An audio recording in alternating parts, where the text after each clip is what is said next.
Roll for Crit is made possible thanks to the support of viewers like you and our patrons on our Patreon page. You can become a patron for just $1 a month at patreon.com/rollforcrit.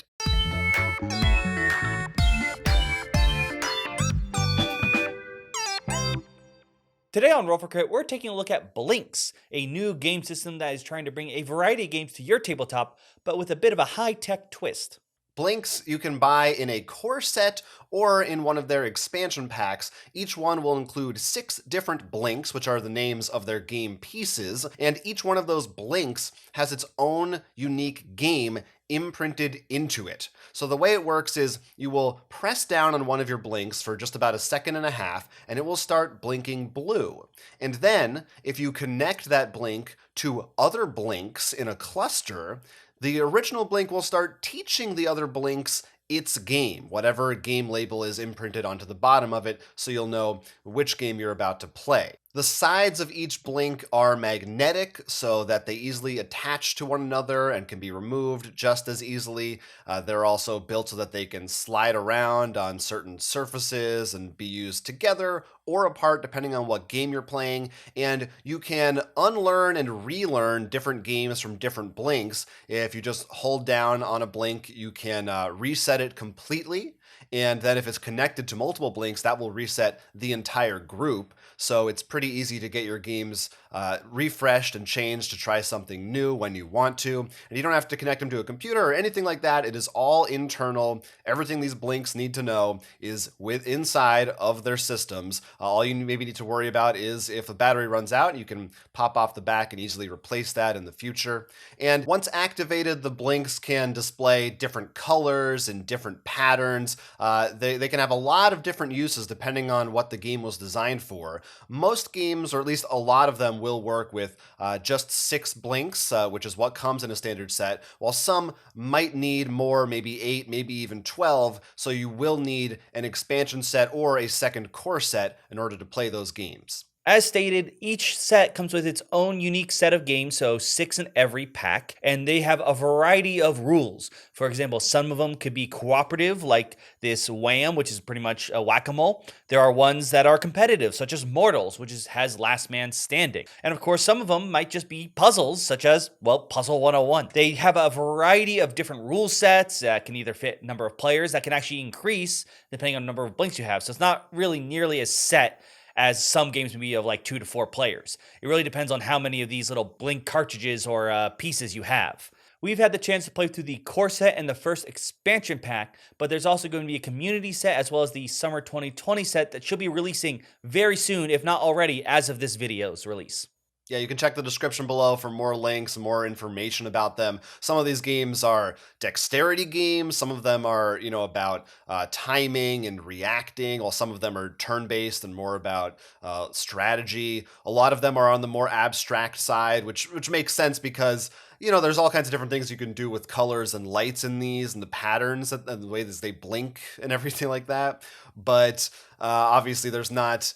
I think it's harder to come up with a thematic side, but what's really interesting is seeing how some of these games do approach that and how they develop a theme or a mechanic and find some way to make it work within the framework of this system, which you might at first glance think is somewhat limiting in what you can do, but one of the neat things is when you try a new game out and see, oh wow, someone really thought of this. Someone thought outside the box and came up with an idea of, oh, this one's kind of like shuffleboard, and you actually are tossing the blinks down a path at other blinks. And I never would have thought of doing that even. And I think that's the exciting thing. It kind of has this independent spirit to it, this vibe of seeing what different creators can come up with while using this same framework. Well, actually, on that note, if you do have an idea, they actually have a developer's kit and blank blinks you can buy. So if you think you have an idea, you can just make your own game if it comes to that. But odds are, if you're watching this, you're probably just more interested in the games already provided to you. And in terms of that, like Jonathan said, there's a big variety of games. Some of them are maybe simpler than others, but still a little fun to play with. And I don't know, maybe it's the old 90s kid in me. I love these small games in a piece that feels like playing it like almost like an old Game Boy collection. I don't know why, but it's this fun, silly feeling. And what's I think one of the big important things is it is small and compactable. Just for one set, for example, does come in a box, but if you give me a second to assemble it here, you have these little sushi rolls. I think that's actually the official term. I believe so.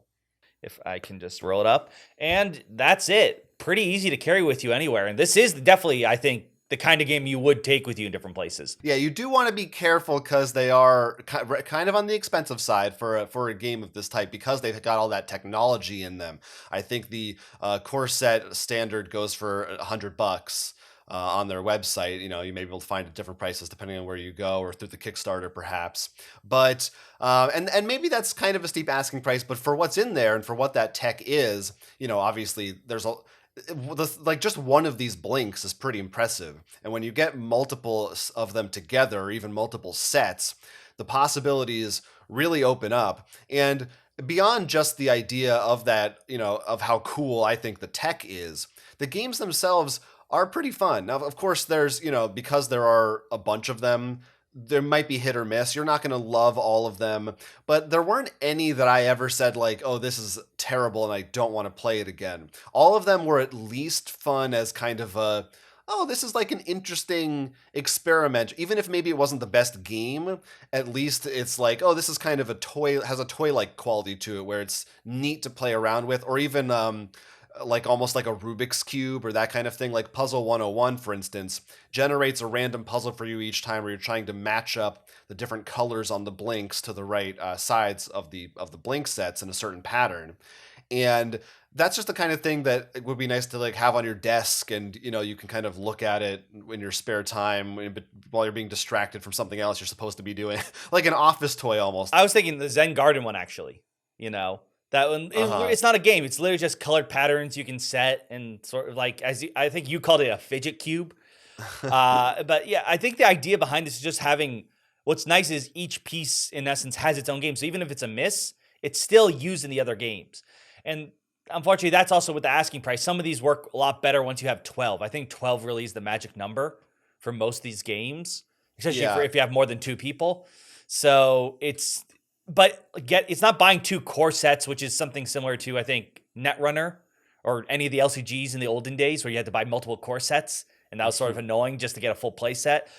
That you buy the expansion, that's 12 blinks, but that's still 6 new games. Or you convince one of your friends, hey, you get the expansion set, and then we can combine our two together when we meet up. And I think the majority, you can look online, but the majority of the ones in the core set work fine with just 6. I think there's one that does require 12, which is Fractured, I believe.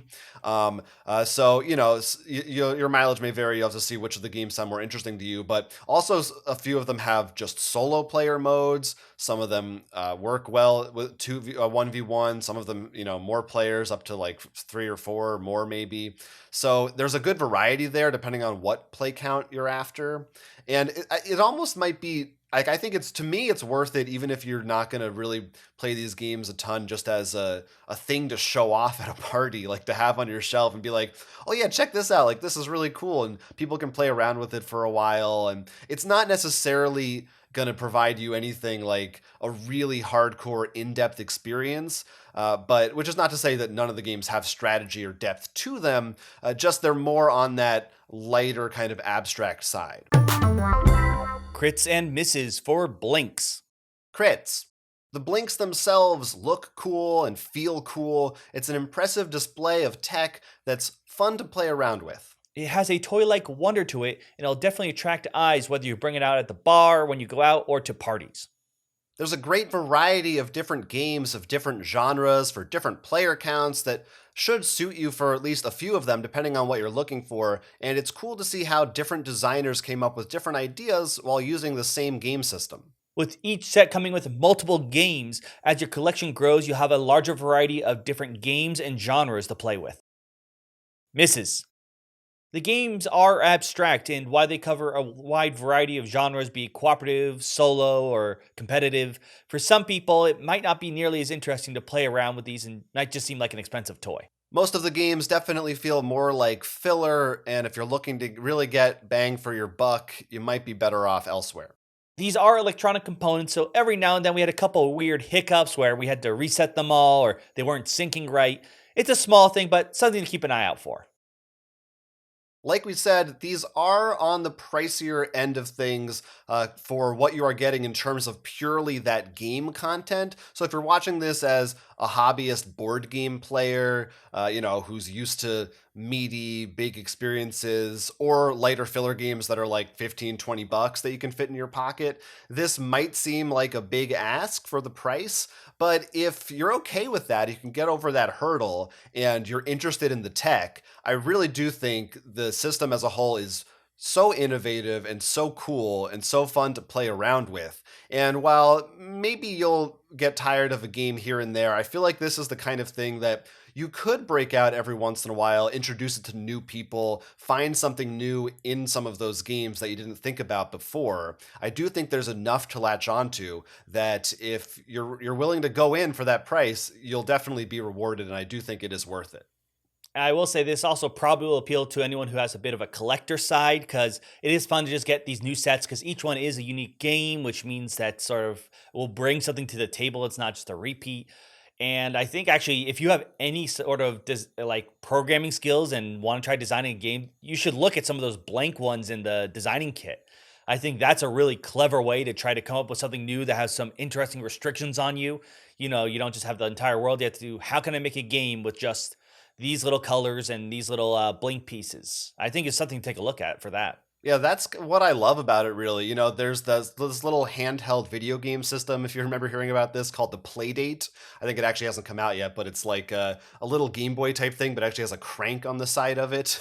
And the idea is that it's this weird little thing that's totally open source, and they have all these outside designers using only the framework of this thing and these strange controls, making games for it. And I just, there's something about that spirit, that vibe that I love of, like you said, giving designers limitations and seeing what they can come up with within those limitations.